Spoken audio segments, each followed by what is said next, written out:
All right, welcome to Common Law 101. I apologize for the delay. We had the best laid plans of mice and men. We had fancy cameras and microphones, but none of that worked, and so we're doing it through an iPhone.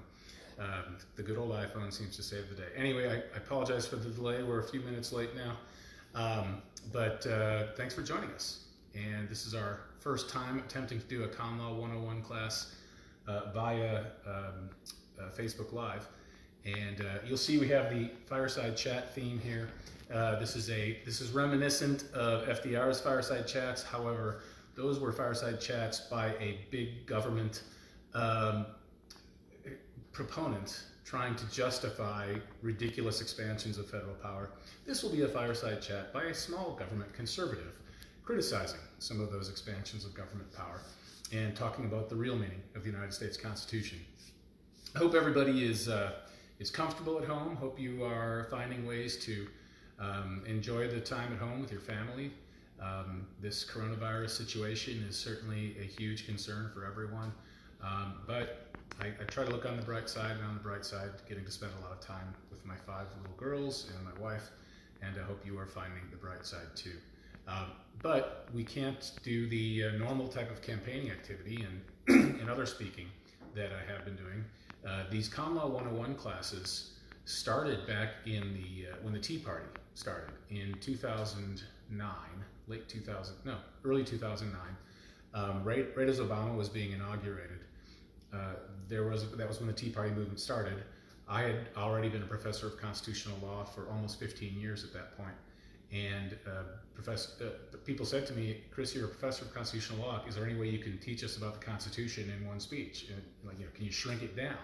And I said, "I don't know. That's going to be pretty tough because in law school, constitutional law is 2 full semester courses. So it's an entire year of teaching."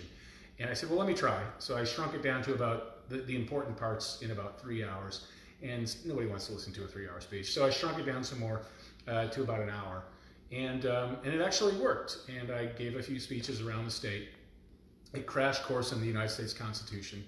And people seem to enjoy it. And this year, with again, so much happening in our country, the Constitution still in flux in many ways and in danger in many ways, I decided to launch Common Law 101 again. And we've done courses in Gardner, Emporia, Hayes, Salina, and a couple more places that I'm forgetting. Anyway, we've done quite a few courses already. We were going to do a bunch just these past few weeks. We were going to do one in Great Bend and one out west. Can't remember which city it was going to be. Anyway, we now are going to try to do our first one live. So rather than doing the whole course for an hour, we're going to do half a course, and then we'll come back and do part 2 maybe next week. Let us know how you like it. If it doesn't work on Facebook, tell us that too. If you love it, tell us that too. But anyway, so the way I divide up this course is part 1 is some constitutional overviews, some general principles about the United States Constitution. Part 2 is the commerce power. And then parts 3 and 4 are the Establishment Clause and the Second Amendment. And there could be a parts 5 and 6 in the longer versions of this lecture too. And we can keep going. If people really love it, we'll do parts 5 and 6 and maybe even 7 and 8. But we're gonna do parts 1 and 2 today. Should take us about a half an hour, and then I'll take your questions. So if you're a lawyer and you took constitutional law in law school, this will be a review for you. But for most people, it probably won't be a review. Unfortunately, it should be a review because it used to be 50 years ago, I'm told, that our schools would teach constitutional law and would teach civics to such a degree that people graduating from high school in an American public school would know a great deal about their Constitution. I was fortunate when I was in high school at Washburn Rural High School in Topeka, that my government teacher, Lee Kinney was her name, she made every student in the class rewrite the U.S. Constitution in their own words. And it was the first time a teacher asked me to copy someone else's work for an assignment, but it was actually pretty good. But most people don't do that in high school, and most people take no constitutional law courses in college, and only the few who go to law school end up taking some constitutional law, and even many of them don't retain it for very long. So the Constitution is a passion of mine. Obviously, I was a professor of constitutional law for 15 years, from 1996 to 2011 at UMKC Law School. And so it's something that I've been focused on for most of my life. And it's something that as a U.S. Senator, I would hope to be able to, in a position to protect, especially with judicial appointees. So we're going to start with general principles of the United States Constitution, and we'll go from there. And so if you have any questions, start thinking of them or jotting them down, and then we'll answer them in the Q&A time. So one of the first things that people often, one of the misconceptions people have is America was the first what? And some people have the misconception that America was the first democracy. Well, I know many viewers of this program will say, hey, wait a minute, we're not even a democracy, and that's correct. We are a republic, a constitutional republic to be exact. But if we were a democracy, we wouldn't even be the first of those. A democracy meaning a pure democracy where the population directly votes on laws and issues before the people. Ancient Greece was the first direct democracy, and some of the Swiss cantons, Appenzell-Ausserrhoden was the first in the 1200s to have direct democracy, and they still have. And they have it today. So they have had it for 800 continuous years, give or take, direct democracy in that canton and some of the other cantons in Switzerland. So we aren't the first. Even if we were a democracy, we're not the first. Other people have said, well, then we're the first republic. And the answer is no, we're not the first republic either. The British Parliament was well established as the principal body of government that was actually making decisions in England long before the United States Constitution. So we're not the first republic either. So what are we the first at? And the answer is we are the first system, the first political system that is defined by a constitution and a written constitution and enforced by judicial review. Or to put it in different terms, the United States is the first constitutional republic with an enforced written constitution. No other country had anything like that before the United States did, starting in 1787 with the drafting of our current Constitution, although you could argue that the Articles of Confederation were that too, although they were much less enforceable. So that's what the United States is and was and is the first of. And nowadays, if a country breaks off from some other country or a new country emerges, say in Eastern Europe, as has happened in recent decades, the first thing they do is they draft a constitution. And then they put things in it that look an awful lot like the United States Constitution. And that's the mark of legitimacy in the world today, is to have a written constitution. Nowadays, every country, in order to prove that they're a real country, worthy of recognition by the rest of the world, drafts a constitution.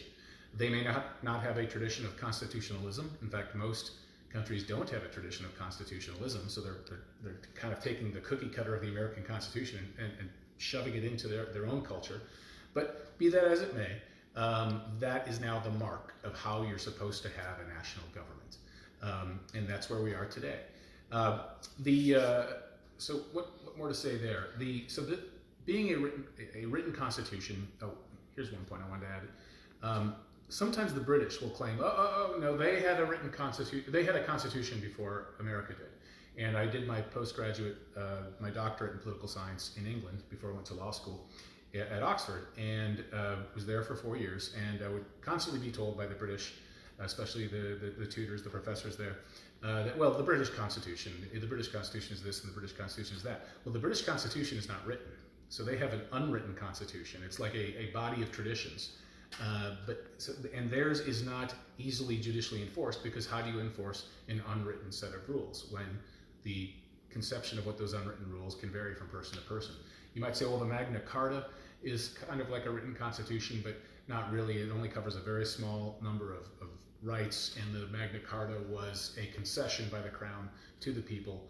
It wasn't really a binding, enforceable set of limits on the Crown. Okay, so that's what the U.S. is the first of. Second general principle, that is the principle of enumerated powers. It is so essential to understand the United States Constitution. It's a list of powers, and if it's not on the list, it doesn't exist. The federal government's powers have to be listed in the United States Constitution If you have one of those little flip open pocket constitutions, you can, if you flip to Article 1, Section 8, that lists all of the primary powers of Congress, and you could fit everything in Article 1, Section 8 on the back of an 8.5 by 11 piece of paper. It's very, very limited, and they're very specific things: making rules governing bankruptcies, printing money. All of these things are very narrowly defined, and the Founding Fathers were insistent that there would be a very limited list of powers that the federal government would have, and the state governments would have everything left. Now, this was a big point of debate in 1788, so the Constitution was drafted in 1787 when the delegates met in Philadelphia, and it was drafted in secret. They shuttered what is now Independence Hall, and hot summer, sweaty Philadelphia summer, they were deliberating without a breeze coming through there, and they were doing it in secret because they wanted the negotiations of the Constitution to be uninfluenced by the public, or at least by public reaction at the time, and then they could present the final product. And they did. And the initial reaction to the final product of the Constitution was, by many people, whoa, this is more than we asked for. We wanted a few amendments to the Articles of Confederation. This is a whole new Constitution, and it gives the federal government way too much power. And the anti-federalists, the people opposed to the Constitution, wrote many op-eds, many articles criticizing the United States Constitution. And so the Founding Fathers were insistent on defending the United States Constitution, saying, no, it's really not that bad. It doesn't give it that many powers to the federal government. And so I want to, this gets back to the concept of enumerated powers. It's only a limited list of powers that the federal government is supposed to have. And the best defense of this, I'm going to read it for you, was by James Madison in Federalist 45, which he wrote on January 26th, 1788. And so and the Federalist Papers were basically a collection of op-eds written by James Madison, Alexander Hamilton, and John Jay. And they wrote these under the surname Publius, and they were defending the proposed Constitution, which, again, remember, this Constitution was not getting rave reviews. It was getting a lot of criticism. And this is James Madison responding to that criticism in January 1788. And again, the criticism is, this is giving the federal government way too much power. Here he goes. So, quote, "The powers delegated by the proposed Constitution to the federal government are few and defined. Those which are to remain in the state government are numerous and indefinite. The former will be," referring to the federal government, "will be exercised principally on external objects, as war, peace, negotiation, and foreign commerce, with which the last of the power of taxation will for the most part be connected. The powers reserved to the several states will extend to all of the objects which in the ordinary course of affairs concern the lives, liberties, and properties of the people, and the internal order, improvement, and prosperity of the state. The operations of the federal government will be most extensive and important in times of war and danger, and those of the state governments in times of peace and security. And as the former periods, war and danger, will probably bear a small proportion to the latter, the state governments will here enjoy another advantage over the federal government." But again, the key phrase is the powers reserved to the several states will extend to all of the objects which in the ordinary course of affairs concern the lives, liberties, and properties of the people. So Madison was saying, the things that concern your day-to-day life, that would all be governed by the state government. The federal government would not be touching your day-to-day life. Well, obviously that's not what we have today. Our system has evolved into something completely unlike what James Madison described in Federalist 45. In fact, just about everything we do is governed by the federal government these days. This wood-burning stove has to meet federal standards. Virtually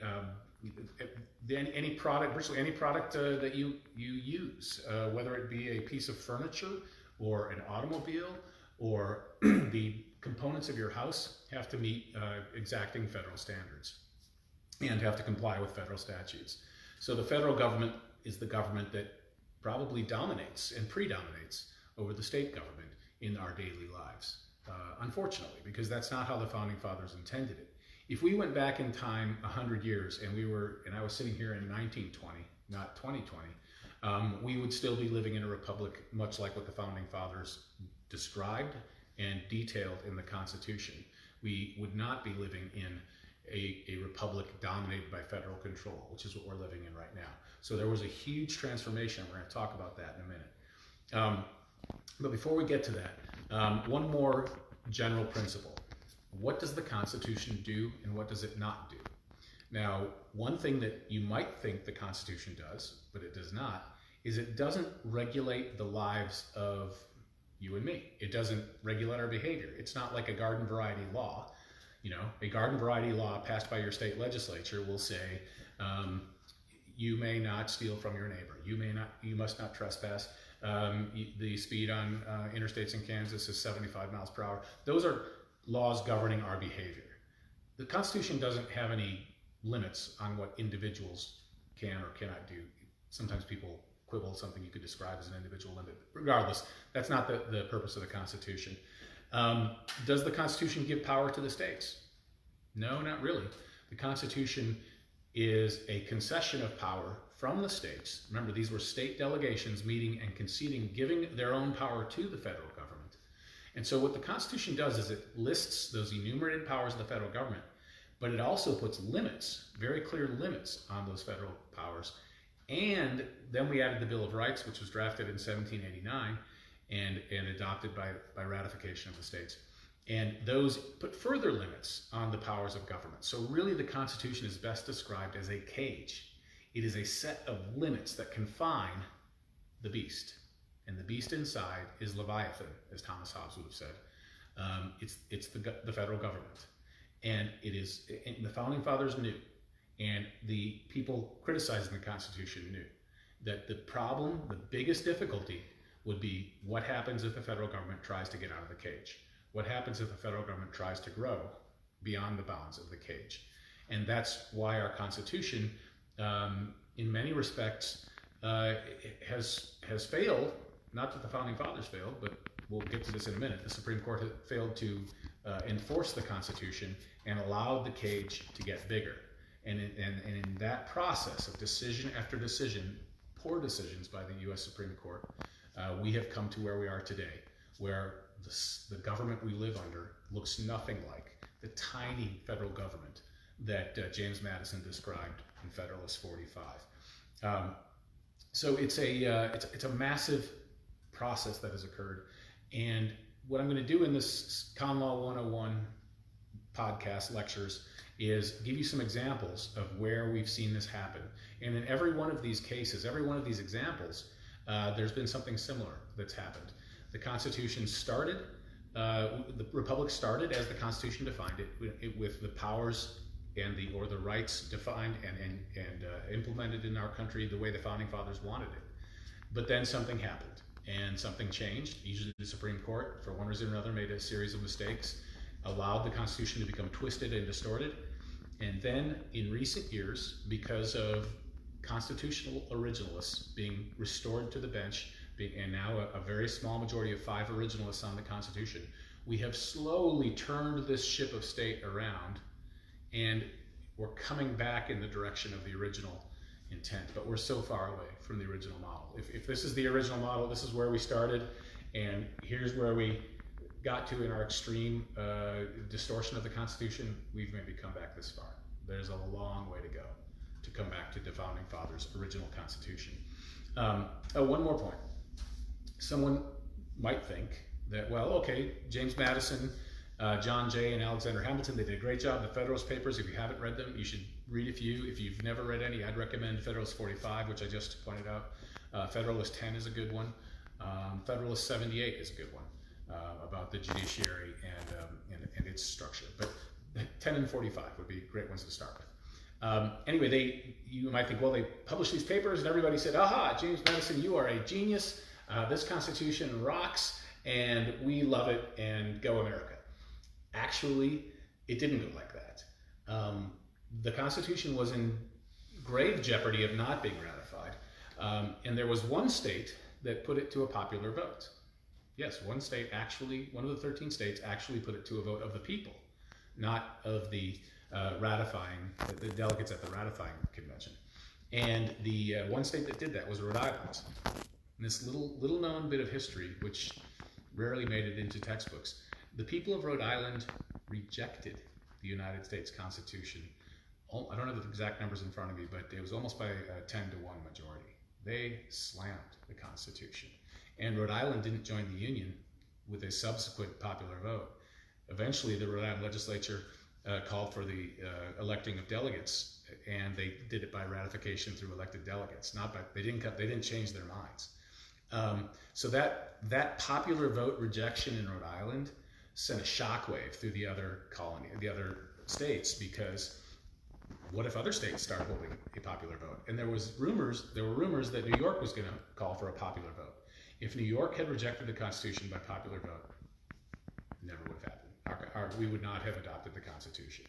And it was really touch and go. The states that had to adopt it, the leading states were New York and Virginia, and then and also Pennsylvania and Massachusetts. So anyway, when Massachusetts was debating, and again, the Anti-Federalists were holding sway. This thing was not going to get passed, not going to get ratified by the majority of states, much less 3/4 of the states, unless some sort of deal was made. And the Massachusetts Compromise, which was the compromise made at the ratifying convention, was to add a Bill of Rights. Basically, one of the many arguments that the Anti-Federalists had was that, look, there's no Bill of Rights in this thing.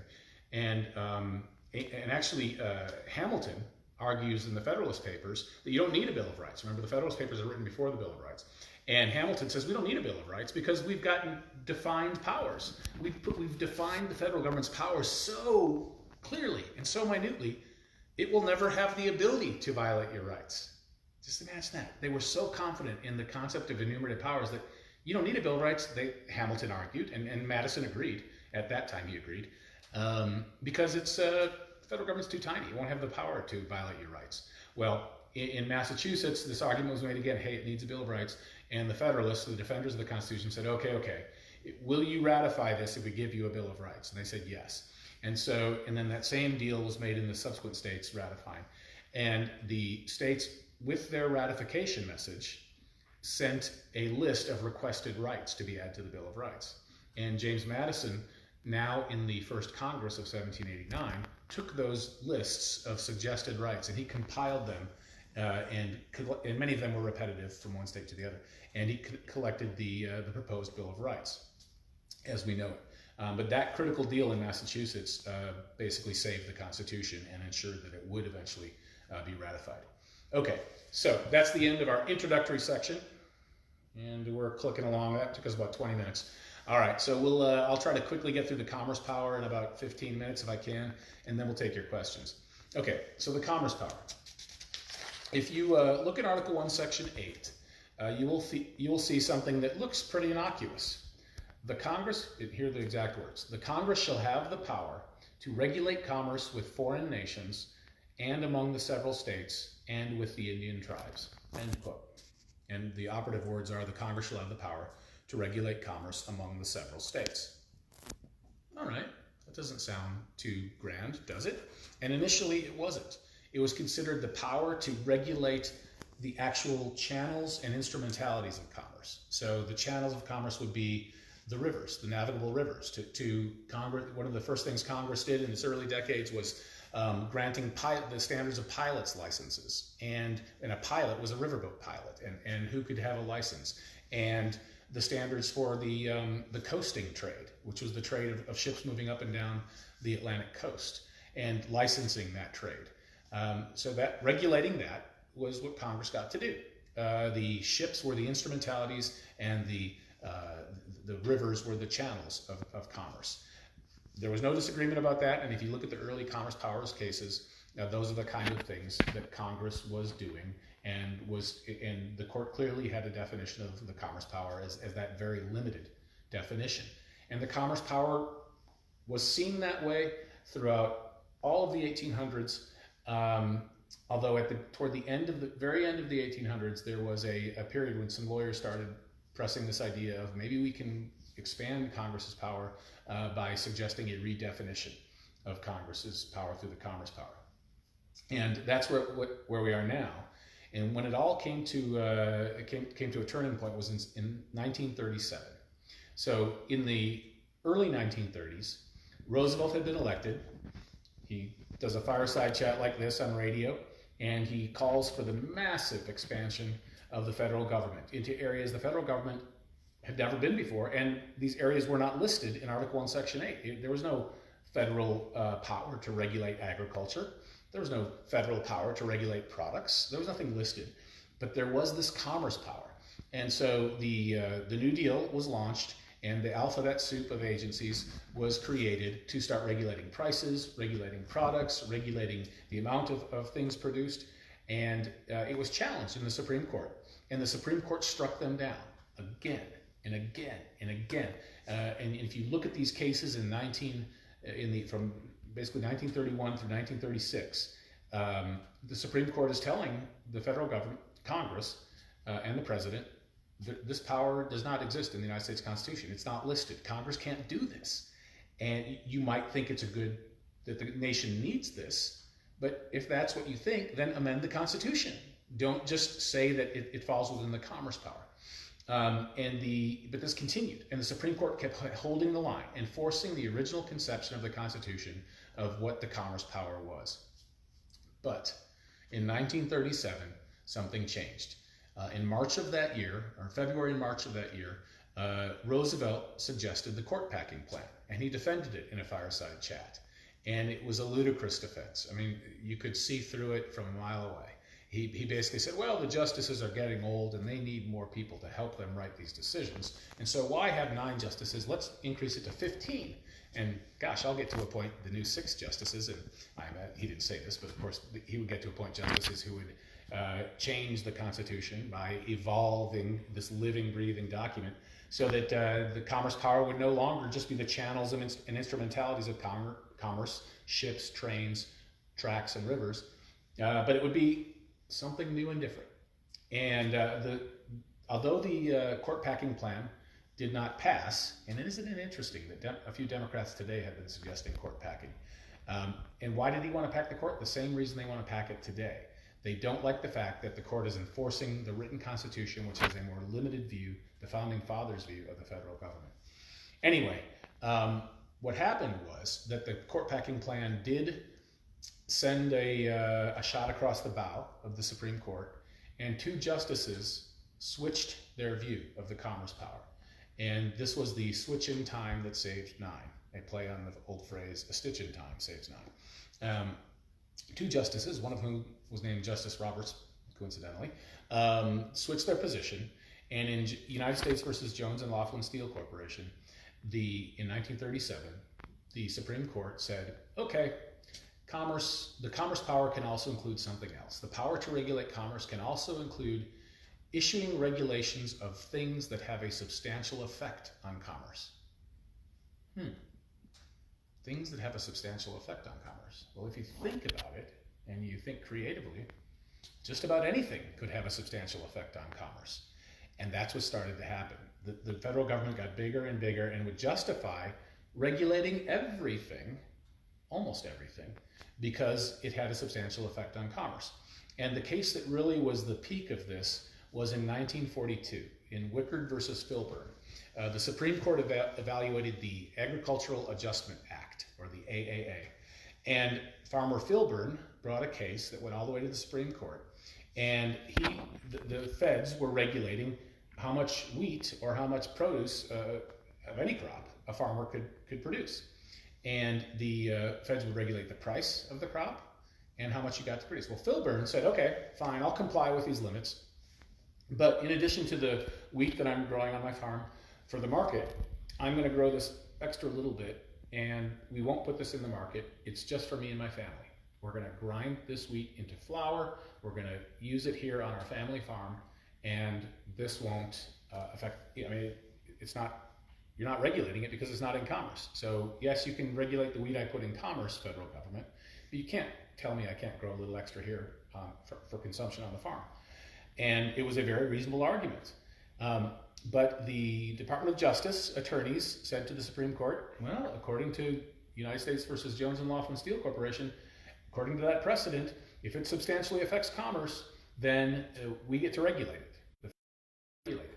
And, you know, the attorney for Farmer Filburn would say, well, wait a minute, it's not going to affect commerce much at all if he has a few bushels of wheat on the side that doesn't go into commerce. And they said, aha, but what if you multiply Farmer Filburn's effect by 10,000? If 10,000 farmers did what Filburn did, then that would be a lot of wheat that was grown and never put into the marketplace, and that would substitute for wheat that would otherwise be bought on the market, and as a result, it would affect prices.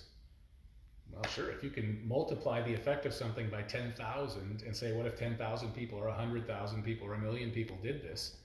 Well, then you'll substantially affect commerce with anything you do. And the Supreme Court ruled in favor of the federal government, that basically now taking us to the position, anything that, if you multiply it out by 1,000,000 people doing the same thing, if that affects commerce, has a substantial effect on commerce, then the feds can regulate it.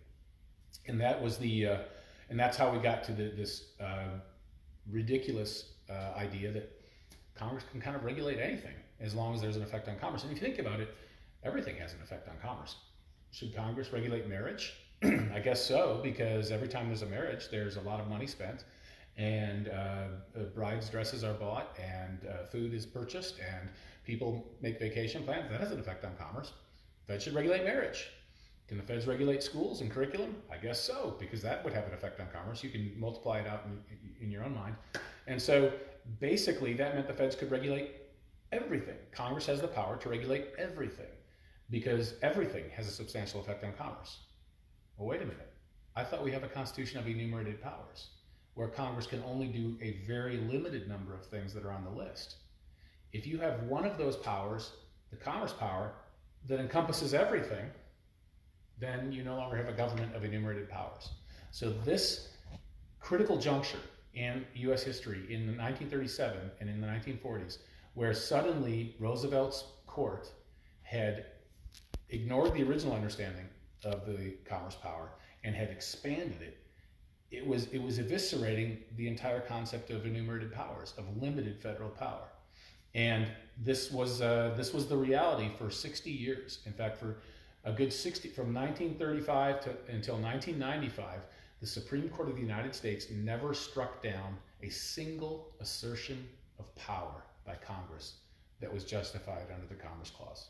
Think about that. For 60 years, Congress did anything it wanted. Regulate guns, regulate schools, regulate anything under the sun, under this broad theory that anything that has a substantial effect on commerce when multiplied is okay. But then in 1995, when I was in law school, there was a decision, United States versus Lopez, and it was the first time in so many years that by this point Rehnquist was Chief Justice of the court, and we had a 5-justice, sometimes 5, depending on Kennedy, 5-justice majority for a more limited view of the federal government's power. And the Supreme Court struck down a provision of the Gun-Free Schools Act of 1991 or 92. So the Gun-Free Schools Act said that you couldn't bring a handgun or any gun within a certain number of feet of a school. And this case came out of Texas, and this school kid Lopez was a high school student, and he brings a handgun to school. It wasn't a school shooting or anything like that. He just brings a gun to school, ostensibly to show it to his friends. And he is prosecuted for bringing his gun to school. The attorney challenges the application of congressional power in this case, saying, how can Congress regulate this? And the case goes all the way to the Supreme Court. And the attorney for Lopez says, this is ridiculous to say that him bringing a handgun to school, again, not to shoot it, just carrying a handgun into a school, has a he's not selling it. He's not. He probably didn't even purchase it himself. It's probably his parents. Who knows? And there's no commercial activity involved in him just transporting the gun into the school zone and out of the school zone. Not to say that that's bad. The point is that it is. People don't want guns going to school, but that's the state government's responsibility to regulate. The states are. Should have mentioned this earlier. The states are governments of residual powers.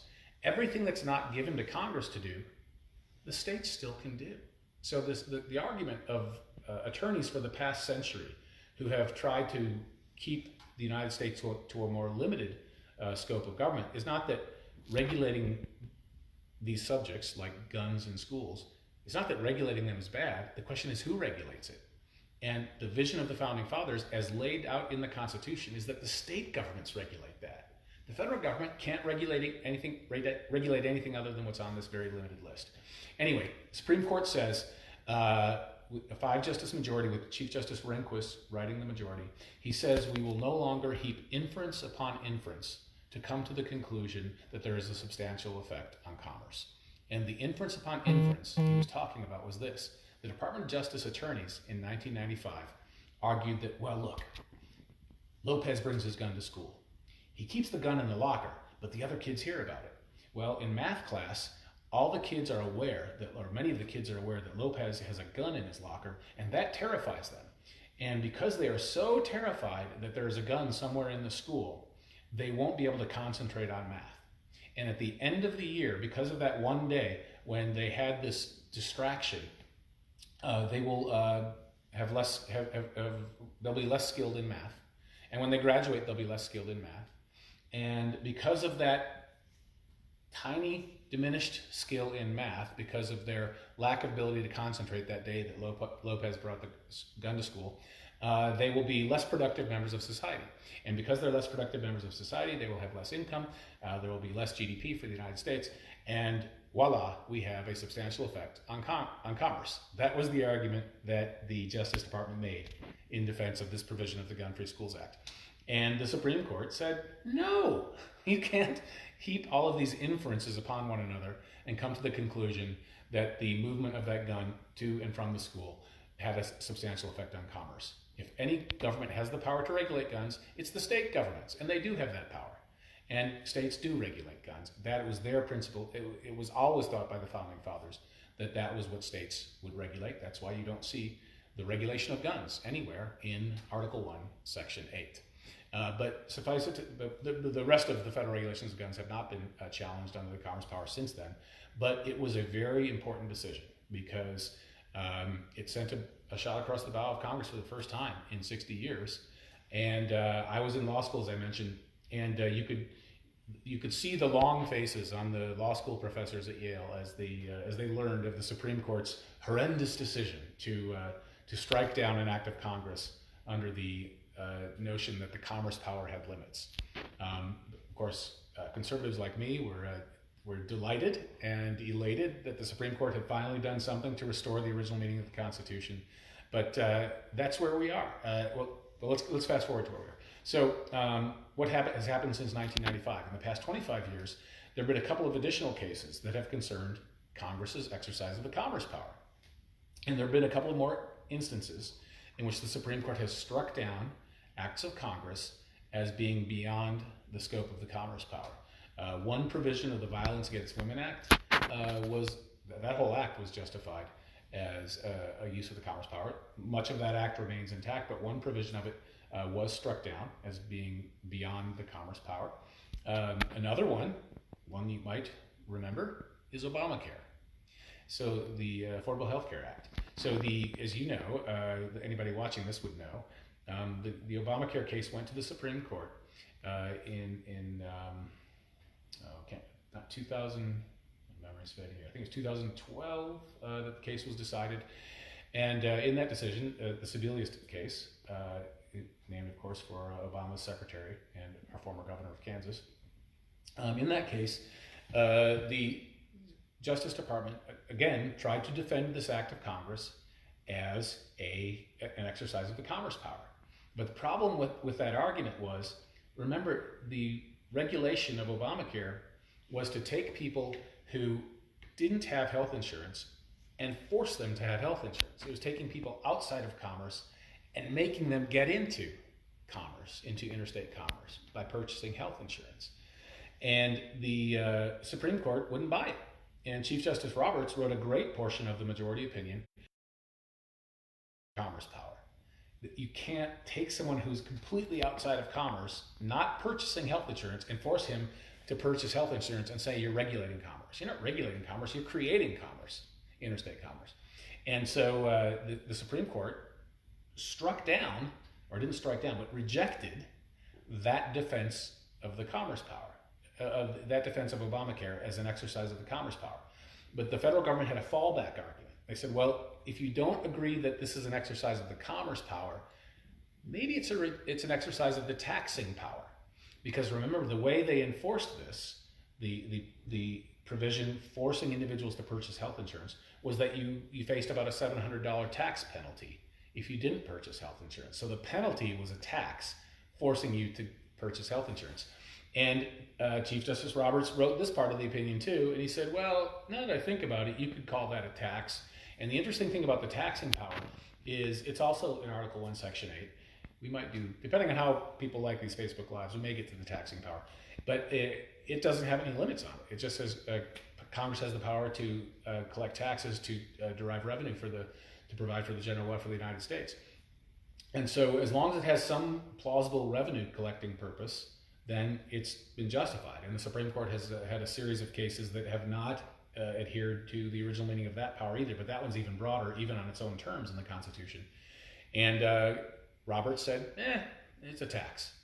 Now, so that was the part of the Obamacare opinion that so many of us conservatives, originalists, thought was horrendous, because it's not, obviously that $700 penalty was never intended to raise a bunch of revenue. They wanted, the designers of Obamacare hoped nobody would be penalized because everybody would be purchasing health insurance. But be that as it may, that's how Obamacare was sustained. The good part of the opinion actually did reject the commerce power as a constitutional basis for Obamacare. Now, the interesting point we're at now, as of this Facebook Live event, is that there's another case back in front of the Supreme Court, because with Trump's tax cut, the Republicans writing that bill had the genius idea, and I mean this seriously, it was truly a good idea, to knock out that tax penalty on Obamacare. And by knocking out the tax penalty, now there's no tax enforcing Obamacare. So how can the Supreme Court still hold to the view that Obamacare is a tax when there is no tax in it anymore? And I'm convinced that the Supreme Court will put the final dagger at Obamacare. The more interesting, I guess, the more consequential question, since we know that's going to happen, is will they strike down the entire thing, or will they say that the tax penalty is severable from the rest of Obamacare? And if it's severable, then the rest of Obamacare can still stay afloat. If it's not severable, and they're all part of one intricate constitutional act, then the Supreme Court will strike down all of Obamacare. So stay tuned for that. That's going to be a big decision coming up very soon from the Supreme Court. Obviously, I'm hoping that they'll conclude that it is not severable.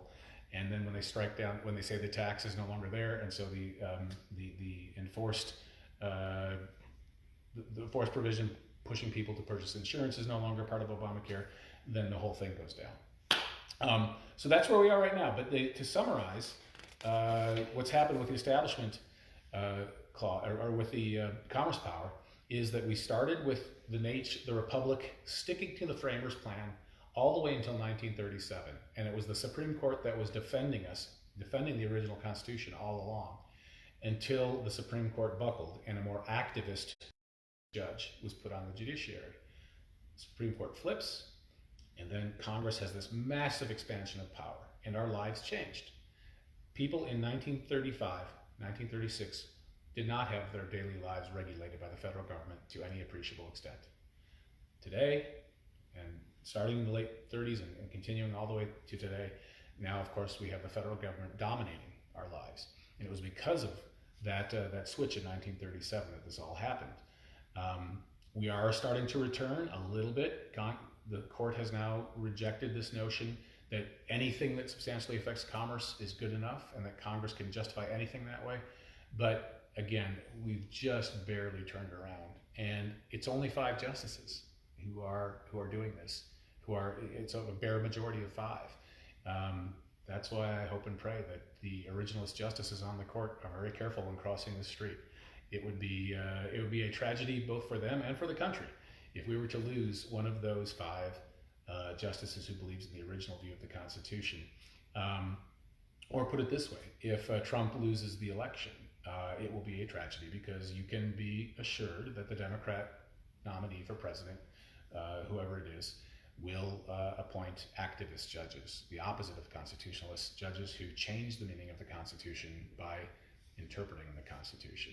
And so Elections are, as Obama said, elections have consequences. And thank goodness we elected Donald Trump, and he put in place two wonderful justices, Gorsuch and Kavanaugh, both of whom have an originalist view of the Constitution.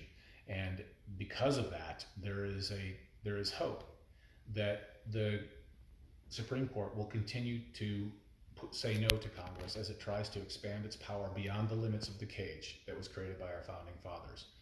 And I'll end the presentation with this. So you've got 535 members of Congress if you include the House and the Senate together. I would guess that probably fewer than 100 have even read the Constitution. And I would guess that among the Democrats, it's you could probably count that number on two hands. I hope I'm wrong. Certainly, I guess the ones who went to law school hopefully read parts of the Constitution. They don't even make you read the Constitution in most common law classes in law school. But the point is, so many members of Congress don't have a familiarity with what the system of government we have, how our constitutional republic functions, and how truly limited the powers of are. And that's unfortunate, because if the people wielding that power don't know how that power fits into our constitutional scheme, then there's always the risk that they will do things that have no basis in the Constitution. Let me close on this. So here we are during this coronavirus pandemic. We're all sheltering at home, staying at home, avoiding social contact. And we have some members of Congress on the left who are calling for the nationalization of industries. Bernie Sanders, among others, of course, one of the leading, not only a U.S. senator, but a leading presidential candidate. He's called for the nationalization of the entire health industry, of hospitals, doctors, everything, and health insurance. He's also called for the nationalization of the energy sector. There's nothing in the Constitution that permits Congress to nationalize whole sectors of the economy. Indeed, the Founding Fathers would be aghast that anyone who is serving in the United States Senate could even suggest nationalization of these industries. But it's quite evident that Bernie Sanders is not familiar with the Constitution. Or he is familiar with the Constitution and he doesn't really care what it says, because he's come to the view that so many on the left have come to, that it really doesn't matter. All we have to do is appoint justices who will change it and have an expansive view of what the words mean and an expansive view of congressional power, and we can do whatever we want. But that's exactly what the Founding Fathers were trying to avoid. They were creating a cage. And remember James Madison's words: the powers of the states are numerous and indefinite. The powers of Congress are few and defined. Few and defined. Those words are anathema to the hard left today, who want to nationalize industries, want to have Congress do things that have no basis in the Constitution. And just like in 1937, we are in the middle of a national crisis. In fact, this national crisis has a lot of similarities to the Great Depression. The economy is tanking. A lot of people are suddenly without jobs. There's a sense of fear of what's ahead. And at this time, somebody in Congress says, I've got a great idea. The federal government should do this. And maybe it is a great idea. Maybe some government should do that thing, whatever it is he's suggesting. But the next question should be, does the federal government have the power to do this? Maybe it doesn't, and maybe the state governments would therefore have that power. And maybe that's the way it should be. And indeed, many state governments, including our state government in Kansas, have taken the lead in doing things like governing the movement of people, and have gotten involved in the coronavirus within their state in terms of managing the crisis. So it's important for members of Congress and for the public to remember we are a constitutional republic, and I wouldn't say we shouldn't make the mistake. The Supreme Court made the mistake in 1937 of allowing Congress to shatter the constitutional limits of the Congress power. And we have to remember in this crisis that there are many good things that government should do and is doing. But the question should always be asked if it's something new. And most of what's been done is nothing new. For example, changing the tax filing date, using the IRS to make cash payments to Americans, changing the periods for unemployment insurance, things like that. All of those are things the federal government is already doing. But let's suppose that some member of Congress on the left proposes something completely new. If that happens, the next question has to be, okay, does Congress have the power to do this? And we'll see, depends what it is. But let's not use a crisis to justify the destruction of the American Constitution. That's what happened in the Great Depression, and hopefully that won't happen now. All right, so I will end my presentation and take your questions. About 50 minutes, a little over, but be happy to take any questions any of you have.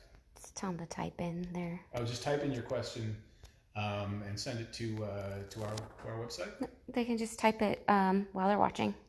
Okay. They just type it in the they're responding to a Facebook post to the video. There you go. Type it like you're responding to a post. You heard it. I will say, well, as you were talking, several people asked about counties and the quarantine, or the state and the quarantine.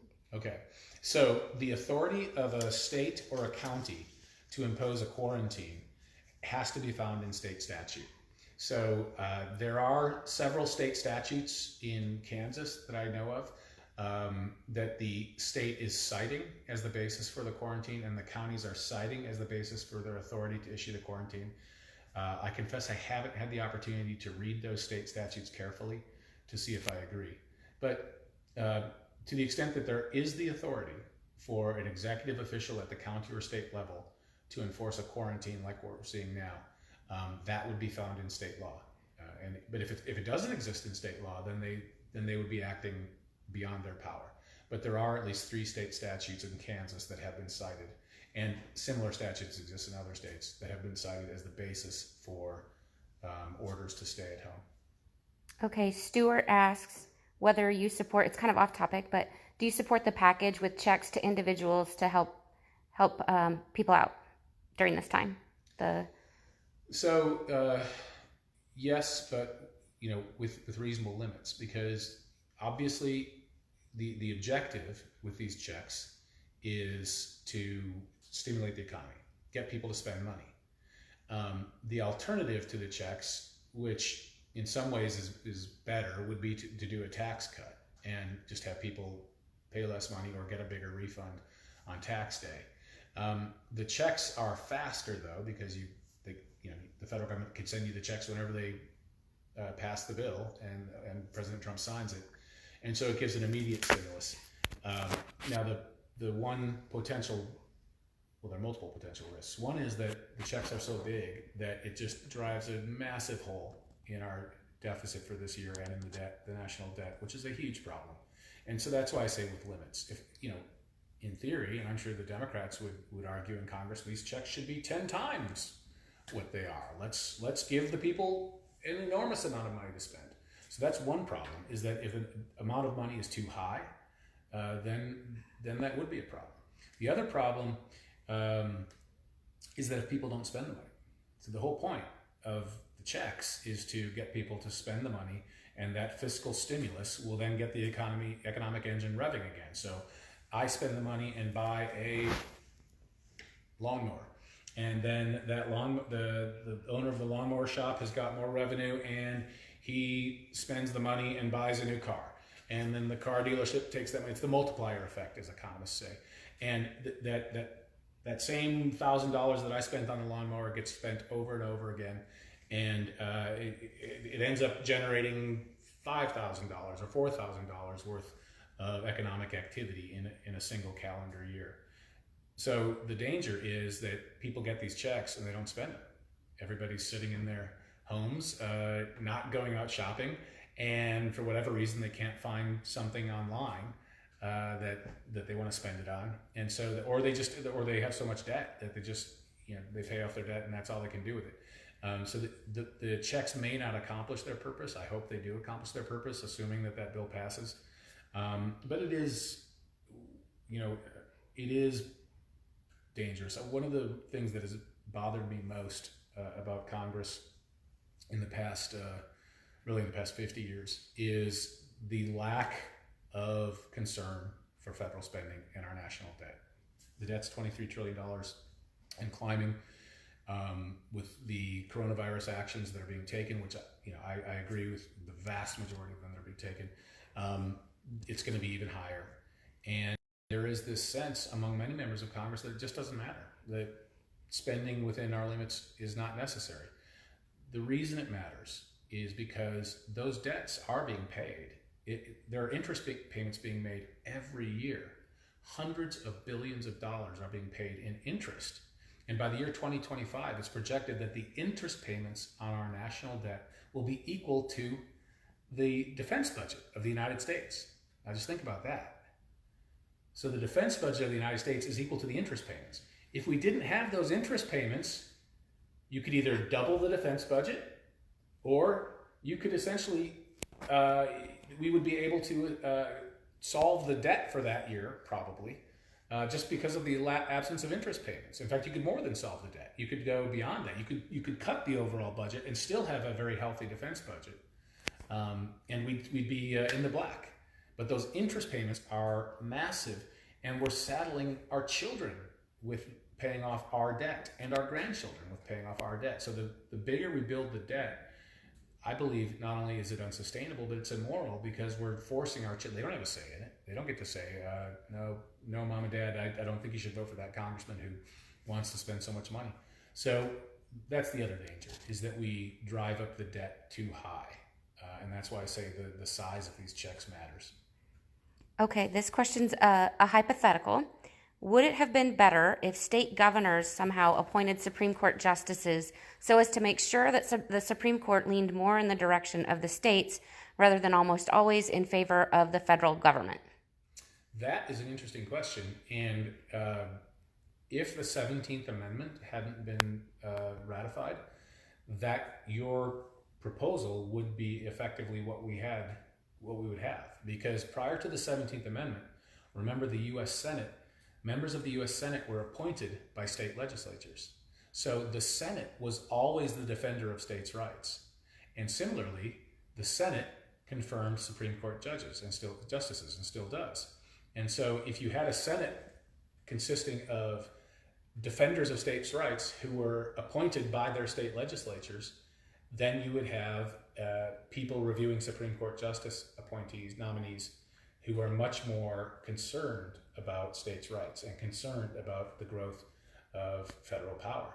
So I think it's probably no coincidence that the lack of deference for state power that so many justices had, and lack of observing of the limits on federal power that we saw with so many activist justices from 1937 on, was in part due to the fact that the Senate was no longer comprised of people appointed by the state legislatures. And that's one of the consequences. I mean, on the flip side of the 17th Amendment is we have a U.S. Senate that is representative of the people and directly accountable to the people, which is an extremely positive development. But the downside was the Senate was no longer defending states' rights in the same way that it used to. Okay, one more question? Yeah. Okay, so Chris asks, even if the feds say we need to go back to work and fire up the Fairfax GM plant, for example, he's asking, can the state still say no, it must remain closed? Oh, interesting. We'd have to know more to give you sometimes the classic lawyer's answer is it depends. So if the Fairfax plant, for example, right now I think it's voluntarily closed by the company. So let's play out your hypothetical. Let's say that I think it's voluntarily closed, but anyway, well, there have been a number of federal recommendations that have said, large groupings of people, as you would have in the plant, should be avoided. But assuming it's voluntarily closed, and then the president or Dr. Fauci, okay, we'd like all of these plants, large manufacturers, up again, and then the state governor or the state legislature says, whoa, wait a minute, we have a state rule, and our state rule is we're not allowing any group of 100 people or more. Then the state government could stop it, because the states actually have clearer authority to govern the movement of people and to enforce quarantines. So when it comes to the authority to enforce that type of thing, the states are on a much stronger constitutional and legal footing. So if I'm correctly answering your question or understanding your question, yeah, the state governor could say, not so fast, notwithstanding what the president said, we are going to require our factories to remain shuttered. So anyway, one more? Okay. One more. Okay. All right. Vi asks, at the national level, Is that Vi Heskett? it is. Hey, Vi. At the national level, what would be an initial step for you as a senator to begin to put the Supreme Court in their defend constitutional role? That's a great question. So the Senate is really the last guardian before a U.S. Supreme Court justice is put on the court. There are two ways you can put the court back in their constitutional role, or back in a role of enforcing the Constitution as written. One is, and the most obvious answer is, by only approving justices who have an originalist view. And that's something that is easier said than done, because so many justices have learned, activist justices appointed by Democrats, have learned to say the magic words. The senator will say, Judge so-and-so, tell us your view of what the judge's role is. And then the judge, appointed by a Democrat who is an activist, will say, well, Senator, the role of a judge is to interpret the law, not to make law. And the senator will smile and say, thank you. And that's the magic words. They know they're supposed to say that. But you need people in the U.S. Senate who can ask the follow-up question. And most U.S. senators just don't have the familiarity with constitutional law to ask the follow-up question, which is, okay, if your view is that judges should not make law, then why did you say this in the decision of, Miller versus United States, or name a case, where you said that this was the interpretation of the statute when clearly the statute, that goes beyond the words of the statute? Or why did you say that? So you have to then follow up with the judge's own record, the judge's own decisions, and say, okay, that's not consistent with your own decisions. It appears to me that you are making law in this case, and or if it's a constitutional decision, you are stretching the words of the Constitution and twisting the words of the Constitution. And so you have to have senators, and I think Ted Cruz certainly qualifies in this regard, Josh Hawley certainly qualifies in this regard, senators who have the ability to follow up and press against that judge and say, no, yeah, you said the magic words, but your actions do not reflect the magic words. So that's one thing. You also need a sub part of that one thing is you also need senators who are familiar enough with the Constitution and are able to read the judge's past decisions and quickly find out, whether the judge is an activist or a constitutionalist by reading those decisions, and have the ability to push against a Republican president. President Trump has done an amazing job. His White House counsel's office has done an incredible job of vetting the judges, and I do not know of a single activist that has slipped through the cracks and made it into the list of Trump judicial nominees. And indeed, Trump's appointments to the courts, not just the Supreme Court, the courts of appeals and the district courts, have been amazing. And they will be Trump's most enduring legacy, and it is a great gift to us, the American people. But President Bush, the younger Bush, for whom I served at the Justice Department, he made a lot of mistakes. His White House counsel's office put a ton of activists on the bench, mostly on the district and circuit court level. And I've argued cases in front of many of them. I go into court seeing, and so many of the cases I've argued are ones of like immigration law, the gun rights one is in state court, but federal power, constitutional questions, and preemption law, which is a constitutional issue. And you go in there, and I'll see. Okay, I'm in front of a 3-judge panel, and I've got an Obama nominee, and I've got a Bush nominee, and another Bush nominee. And it turns out that one of the Bush nominees is just as liberal as the Obama nominee, and there are lots of them out there. President Bush, his White House, did not do a good job of vetting judicial nominees. I mean, they did a decent job, but they let a lot of activists get through and get onto the courts.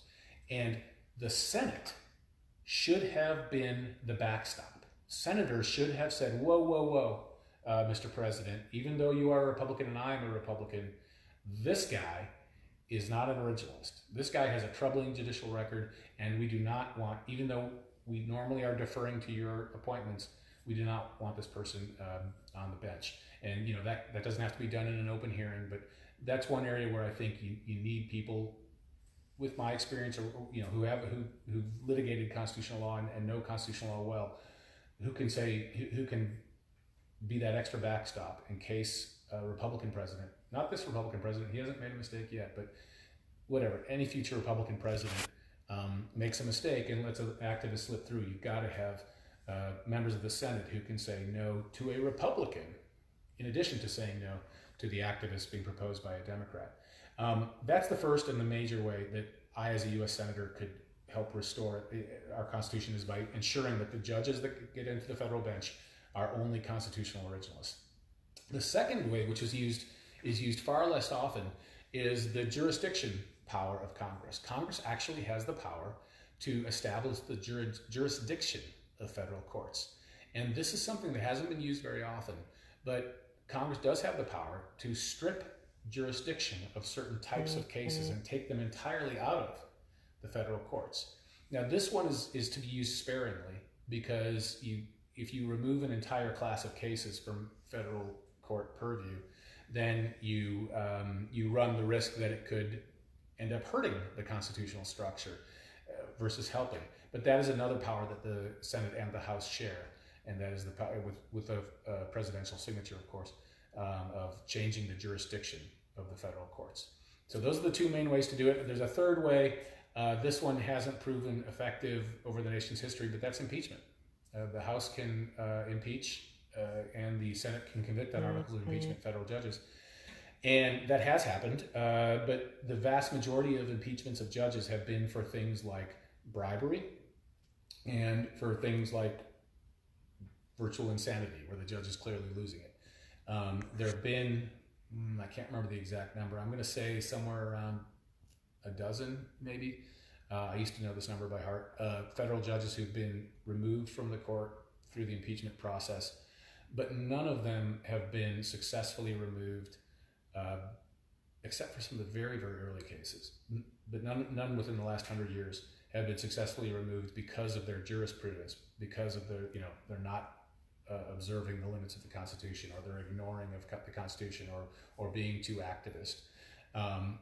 The last time that Congress really tried to impeach a judge, a member of the Supreme Court, for being too disregarding of the Constitution was, let's see if I can get this right, I think it was Gerald Ford, serving as a congressman from Michigan. He either introduced or proposed or was arguing for articles of impeachment against, I believe it was Justice Douglas in the 1970s, for his liberal decisions. So it's possible, but it's not been very successful to use the impeachment power to remove activist judges. So those are the three things Congress could do. But the number one thing is the most important. Just don't put them on the bench in the first place. All right, I hope you all have enjoyed this fireside chat. Hopefully, when we do part 2, it will be warmer, and I won't have to fire up the fire, and it'll start looking more like spring outside.